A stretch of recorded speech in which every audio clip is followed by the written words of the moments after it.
여러분 안녕하십니까? 전인구 수학과의 닥터 데이비드 청입니다.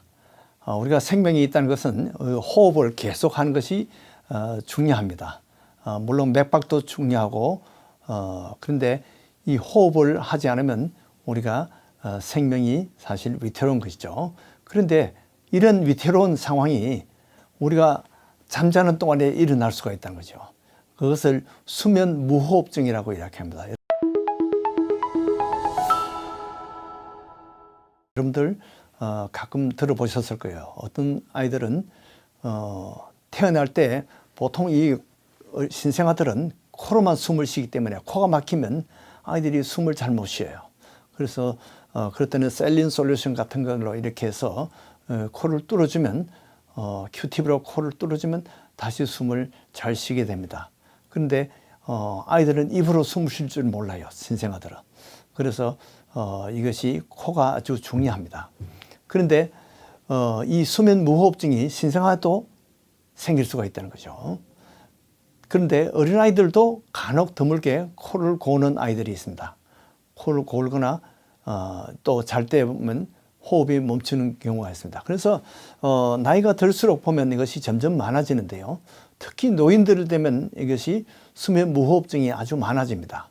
그래서 평생에 이 수면 무호흡증을 알았던 사람이 대개 인구의 한 10% 정도 됩니다. 10명 중에 1명 꼴은 다 이 수면 무호흡증을 많거나 적거나 갖고 있다는 거죠. 그래서 보통 코를 고는 사람들이 한 10% 정도 됩니다. 그리고 수면 무호흡증은 인구의 약 한 1% 내지 5% 정도가 수면 무호흡증을 가졌습니다. 그런데 그것이 가벼운 사람들은 그냥 코를 골다가 호흡 자꾸 멈추는 정도인데 이것이 보통 10초 이내면 별로 우리 건강에 크게 영향을 미치지 않습니다. 그러나 10초 이상 동안 호흡을 멈추고 이런 것이 자꾸 반복되다 보면 우리 산소가 우리 피 속에 산소가 모자랄 수가 있습니다. 그래서 이런 수면 무호흡증을 가진 사람들이 어떤 사람들이 그런 것을 많이 가지냐. 보통 이것이 비만과 많이 관계가 됩니다. 그래서 뚱뚱한 사람들이 수면 무호흡증이 많아요. 뚱뚱한 사람들이 코를 많이 곱니다. 그리고 주로 나이 든 사람들이 코를 많이 곱니다. 특히 이제 젊을 때는 괜찮다고 나이 들면 이런 구개 그 신경이 그게 이제 둔해져서 이것이 긴장이 늘어지면서 그것이 기도를 막아서 이것이 코골이가 되고 또 그 코골이가 수면 무호흡증으로 이렇게 발전되는 경우가 많이 있습니다. 그 다음에 유전자 이상인 경우가 있습니다. 무슨 트라이소미 21 같은 거, 다운 신드롬 같은 이런 경우에 그런 아이들이 수면 무호흡증을 많이 일으킵니다. 코골이를 많이 합니다. 그리고 이제 편도선이 비대한 사람들, 또 편도선염이 자주 걸리는 사람들, 그때는 이 코골이가 되고 수면 무호흡증이 많이 걸리게 됩니다. 그리고 뇌성마비인 아이들이 또 이렇게 수면 무호흡증이 많습니다. 미숙아들이 또 많이 걸리고 또 담배가 여기에 많이 영향을 미칩니다. 그 담배 피는 사람들 수면 무호흡증을 많이 앓게 됩니다. 그리고 간접 담배도 이 코골이를 유발하고 수면 무호흡증을 가져오는 수가 많이 있습니다. 그래서 우선 이 코골이라는 것은 정세가 소리가 제일 요란하죠. 근데 소리가 너무 그렇게 요란해서 자기 스스로도 깊은 잠을 못 잡니다. 그래서 수면 부족을 가져오게 됩니다. 또 잠은 자기는 본인은 깊이 잤는데 그러니까 숙면을 취하지 못해서 이게 잠을 자도 잔 것 같지 않다는 거죠. 그래서 낮에 자꾸 피로해집니다. 그래서 이런 사람들이 사고 원인이 될 수가 있습니다. 몇 년 전에 보면 기관차 운전수가 금방 그 역 쪽으로 이렇게 막 돌진하는 경우가 있었는데 보니까 그때 이 사람이 깜빡 졸았어요. 왜 졸았냐 하니까 이 사람이 평소에 이 수면 무호흡증, 코골이 때문에 수면 무호흡증이 있어가지고 이 사람이 법적으로 책임은 지지 않았습니다. 왜냐하면 자기 병이 있었기 때문에 병으로 그런 것이니까 그것은 책임을 지지 않을 수가 있었습니다.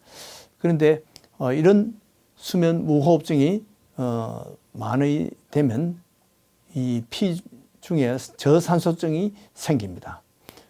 그리고 그것 때문에 고혈압이 생기고 여러 가지 또 합병증이 생기죠. 특히 이제 옆에 있는 사람들, 배우자가 수면 방해를 많이 받습니다. 그래서 이 코골이 때문에 따로 자는 그런 부부도 있습니다.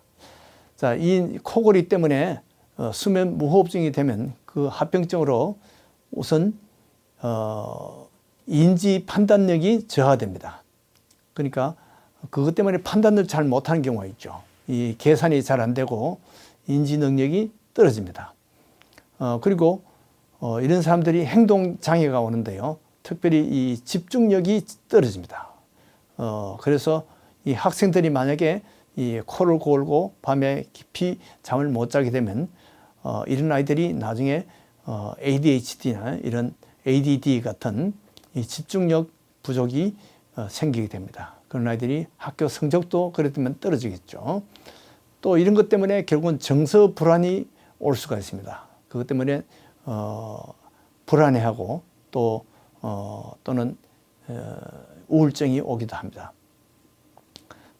그리고 이런 수면 무호흡증 때문에 혈압이 높아지고 그것 때문에 당뇨병이 생길 수가 있습니다. 보통 이런 수면 무호흡증 때문에 그 결과로 생기는 것이 배가 자꾸 고파진다는 거죠. 그래서 자꾸 먹다 보면 이 비만이 되고 비만이 고혈압이나 당뇨병으로 연결될 수가 있습니다. 또 이런 자꾸 많이 먹다 보면 성장이 너무 많이 자라기도 합니다. 그리고 수면 무호흡증 때문에 산소가 부족하니까 이 성장이 오히려 떨어지는 그런 경우도 있습니다.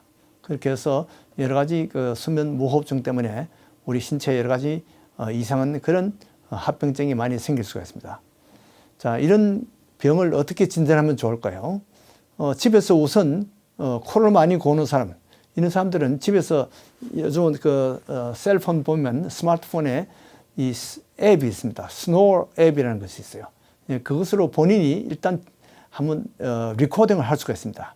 물론 그것이 진단은 근거가 되기는 어렵지만은 그렇게 있는 사람들은 일단은 그 다음 단계에 우리가 조사를 할 수가 있습니다. 이 전문 의사를 찾아가서 가령 무호흡 지수가 어느 정도 나오는지 이 지수에 따라서는 우리가 경증이나 또는 중등되는 거 또는 아주 중증인 그런 환자들도 있습니다.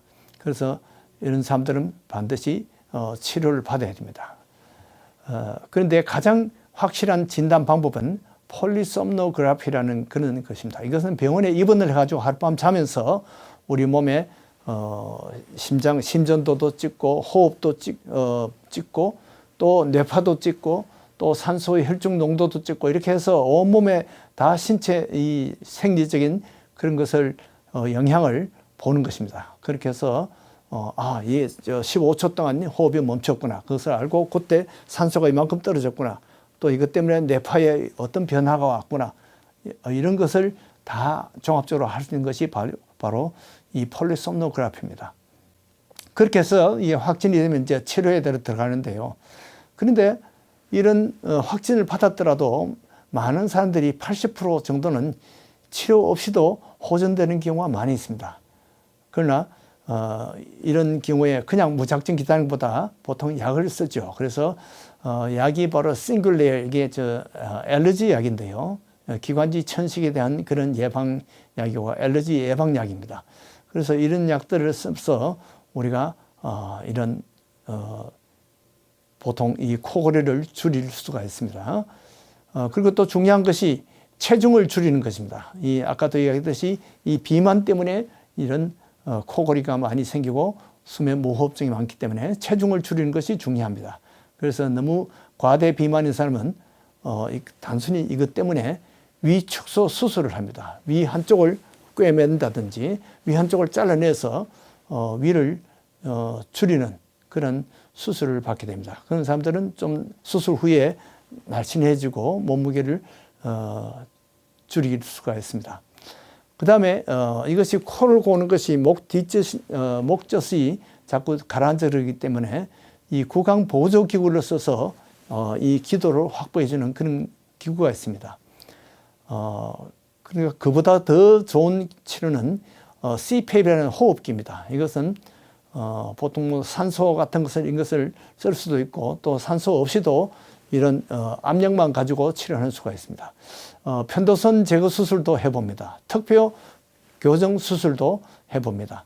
또는 혀의 신경 수술도 이렇게 해봅니다. 근데 이런 것을 사실은 해도 어느 하나 가지고 안 되고 또 여러 가지 복합적으로 이것 해보고 안 되면 CPAP을 해보고 CPAP이 안 되면 이 수술로 해보는 그런 경우가 많이 있습니다. 그래서 이 수면 무호흡증인 것은 호흡이 멈추는 것이 문제입니다.